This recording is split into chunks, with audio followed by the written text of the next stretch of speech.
Hockey Central today with Aaron Miller.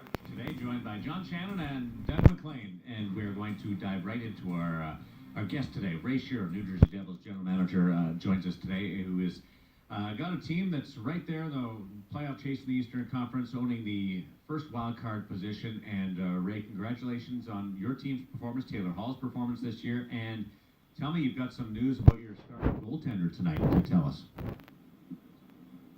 Yeah, he's starting.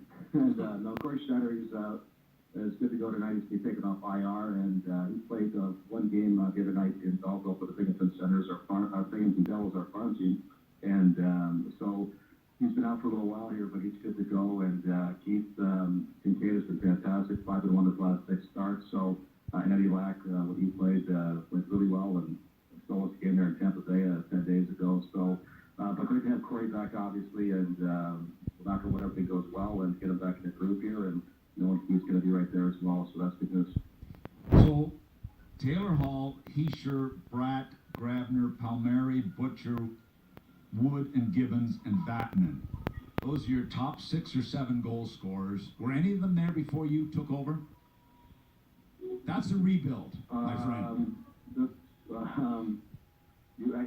You must know the answer to that. I don't think so, but there's some. I mean, I can't remember all the names you named there, but there's some great guys that were here when we got here, obviously, and guys like Zajac and Corey Schneider and Andy Green and all those guys. So that's been good, and we had to supplement them. And the guys you just mentioned have certainly done a really good job for us. And looking forward to getting Brian Gibbons back in the next week or 10 days, and we'll keep our fingers crossed on Marcus Johansson as well. But isn't it interesting? I just named 8 players there that are new in the last year, but now we've got Vancouver talking rebuild, we've got Montreal talking rebuild, we've got the Rangers talking rebuild, and all of a sudden people are saying, well, if Jersey can do it, if Boston can do it, if Colorado, although Colorado's been doing it for a long time, it seems, it seems like it can happen quicker. Why is that, Ray? Well, I think you have to get lucky to begin with, and the rebuild or whatever you want to call it. I think it's the realization as to where you are. And when I took the job here, May 4th of 2015, the 15 draft was upon us, and then fast forward to the 16-17 draft. I mean, we had 20 draft picks in the 16 and 17 draft, and that was what we needed to do, is build up assets, and we used some of those, to acquire other players like Palmieri or Johansson and things like that. And we got lucky to win the lottery, and had Nico Heischer, and there's some good players in that draft. And but then you have to get lucky to get Jesper Bratt in the 6th round. You got to get Brian Gibbons, who we had signed in Pittsburgh before, that had him, but he's been a really good story for us. And then Will Butcher selects us in free agency, and that's helped. And again, there's, like with anything, there's a randomness of the game of hockey for sure, and that there's some luck involved, and you need that when you're trying to rebuild and get a point in the right direction. So a lot of things have come together, and hopefully the good news, I said this months ago, was that with the vision we tried to set out when I was first hired, it was important for our fans to see that, and even earlier in the year I think they could and build up the assets and be a competitive team and really just earn some respect back in the National Hockey League, which we definitely lost last year. Ray, you've had one player play every game. Do you know who it is? It was going to be Will Butcher, but he missed one game. Gee whiz. Go ahead. You guys have the questions. I think he might have been first overall. No. So go ahead. Nico.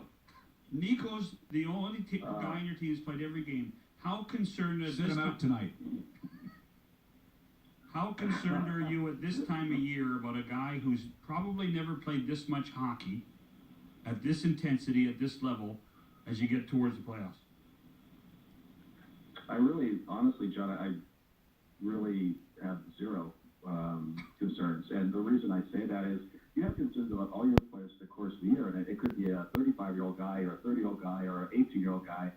But I think that's when, in terms of your training staff, your medical staff, your sports science, your everything in terms of the rest, recovery. And these guys are passionate. They're excitable. Even if we look at Sammy Vatanen playing 25, 27 minutes, and everything's looked into what's the best rest and recovery for him. No different than in terms of off-ice stuff for either Nico or Jesper Bratt or Miles Wood or Will Butcher, these younger players, well, it goes into your diet, how you're doing things away from the rink, and all those things go into play. And so, you know, the biggest problem we've had with these younger players is, you know, practice-wise, you know, John wants to get them off the ice early, just, you know, 15, 20 minutes sometime, and you got to kick them off. And sometime when things aren't going well in the past, you got to kick guys on the ice to practice. So I like this better. Chatting with Ray Shero, the general manager of the New Jersey Devils, who are in a comfortable playoff position, occupying that first wild card spot in the Eastern Conference. That gives you a bit of a cushion. The emergence of Taylor Hall from one year to the next, has it been more attitude than anything? I don't know about attitude. I think this is my second year with Taylor, and last year was my first, and you know, I just getting to know him over the course of last year, and the confluence of events that transpired in Edmonton, and he gets traded, and we don't do well last year. They do well. You know, that's a tough thing to handle, and you know, but my conversations with Taylor, and especially at the end of the year, were, number one, just trust me, and number two, his legacy does mean something to me. And this was at the end of last year. I know, you know, when he has participated in the tournament here and the National Hockey League, and not necessarily his fault. But the difference I've seen at the start of this year is almost more of the maturity, and it's one. And I said to him, you know, both my parents have passed away, and I've heard, you know, back when my father passed away, that, you know, I first kind of heard that, you know, it was a year of mourning or whatever for my mother, and you know, but it was really true. And once you get by that year, then, you know, so I said, you have to move on here, and you have to trust us here. And I think he's really, from a maturity standpoint, on and off the ice, he's been, and he took it upon himself this summer, and I think it helps. He comes back with that attitude, and the time comes in, and all of a sudden sees there's some pretty good players here, and he's been a driving force here, and you know, we're not where we are without him. There's no doubt about it. And he deserves what he's getting because he's worked really hard at it. He cares, and he's a difference maker. And, you know, I think it's nice for him to be recognized that way around the league, and where you're recognized one year one way if you're not winning or whatever. Well, this isn't happenstance for him. It's, you know, what he's gotten and what his team has gotten, they've deserved, and he's deserved. And, you know, we got a ways to go here, but, you know, step by step, he's really taken the next leap in his career, which is great to see. He's equaled a career high for goals, and he's there's no reason why he doesn't blow through 30 for the first time in his career, which is hard to believe that he's never scored 30, right? And never been in a playoff game, and never been in a playoff game. So Yeah. Ray, Yeah. I think yeah. the thing that jumps out at me about your team more than anything is you lose Schneider. He's played 35 games for you, and Kincaid and company were able to keep you in the race. When that happened, when he went down, I thought, this is going to be tough to maintain, but I think that's been a great story. Yeah, that's a good point, and you're right, and it's, you know, a lot of credit to Keith Kincaid and William Malotz and John Hines and our coaching staff, that when our players, the way we play defensively is, you know, with speed, you have, you know, attack defensively, and like he had his ups and downs, and it's one of these things is that his overall numbers this year, you can look at them, but I know one thing, that when he was called upon and the ball was handed to him, they're fantastic. And as I said, especially these 5-1 last 6 games, I think he's put up 94 save percentage, and those are critical games at critical times, and you know, it's a great thing for his career, and you know, players trust and coaches trust him, and certainly, you know, you see that's what you need when the guys get injured, and usually it's a forward defenseman, you know, the whole cliche, hey, next guy, the opportunity. Well, when it comes to your goal, you're like, holy Christ, there's another cliche, because, wow, this is really important. So, and he really did a great job, and, you know, with Eddie Lack, it's been a really good situation, too, with experience, and he came in and did a great job for us, and one of the best goaltending performances down in Tampa Bay, you know, a week, 10 days ago, 51 saves or something, and we win there, and sometimes that's the way it goes. You don't deserve to win, and you win because you get goaltending. speaking of Tampa Bay game, how important is Miles Wood to your team, and would you have had a discussion with him after his suspension?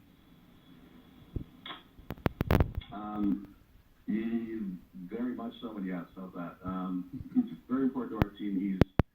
you know, as I say, 3 years removed from prep school hockey, believe it or not, 1 year at Boston College, and he is, you know, learning the pro game and all that stuff, and that's been a great story. And yeah, the Tampa Bay game when he got suspended 2 games, he is, you know, I sat with him for a while, and you know, it was the next day we talked about if you want to, you know, obviously the men's the cough, that luckily there wasn't any injury, and you know, he texted him and had a text exchange with him, and he also texted Andre Suster, which I thought was fantastic. So he didn't mean to do that. Guy Andre, we all know him. He's not a, but he's 6'7". He like grabs him and Miles just turned around and punched him, and his shield exploded, and he got cut, which was unfortunate. Lucky he was hurt, but no, he went through the the hearing, and you know, I think the player safety department did a great job and through the video, and it was a learning experience for Miles, and he, you know, he doesn't want to hurt anybody, but that's part and parcel of educating the players. And I texted George Carlos afterward, and I told him I agreed with him. So I don't know if that's right or wrong on my part, but I did. And I said to Miles, I said, you would not want to get hit that way. Just keep that in mind. So he saw that for sure, and he learned from it. And I think luckily no one was injured, and he learned from it. And the fire safety department with George and Carlos and his crew, they did a really good job explaining to Miles, and he saw that for sure, and what he could have done, and that's part of their educational process, let alone the sentencing part as well. So move on and learn from it. He could be a dominant forward for a long time in this league, couldn't he? Yeah, he really is. It's hard to find some of that mixture of the size, strength, and speed, and he really, you know, one of these things is no different than Steph Mason, who was a former first-round pick and was injured, and picked up on waivers last year, only 23, has really found himself a role as he's finding ways to score goals here and there, and Miles has worked really hard on different parts of his game, especially tip-ins and in front net presence, and he's got a unlimited ceiling here. As I said, he's learning the game. His father, Randy, played a long time in the NHL, certainly, but I just love his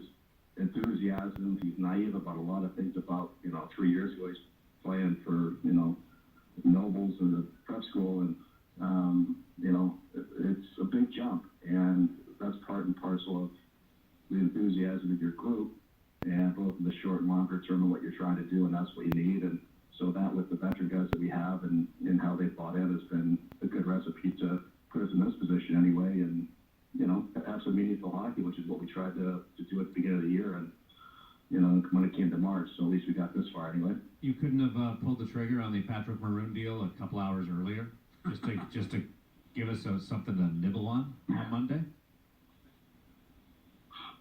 No, that's kind of how they happen, as you guys know, right at the end, and Dougie knows, and, you know, and a number of deals are right at the end, so no. And if you do it 1 or 2 days earlier, you guys get all mad, there's nothing on I know, we're never happy. Well, I'm a little disappointed. You're not going to come and hang out with us on draft lottery day now. What is that, Ray? Oh my God, I hope not. I've done that a couple times, and one time it worked out well, but no, I don't want to do that again. But we got work to do here the next 19 games or so, that's for sure. But I like you guys. You guys are nice, but we treated you really nice last time. We've had some great conversations, Ray. Come on now.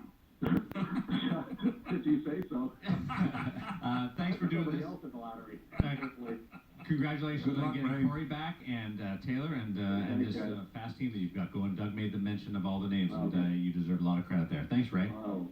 No, thanks, guys. Really appreciate it. Have a good day. Ray Shero, the general manager of the New Jersey Devils, occupying the first wildcard spot in the Eastern Conference.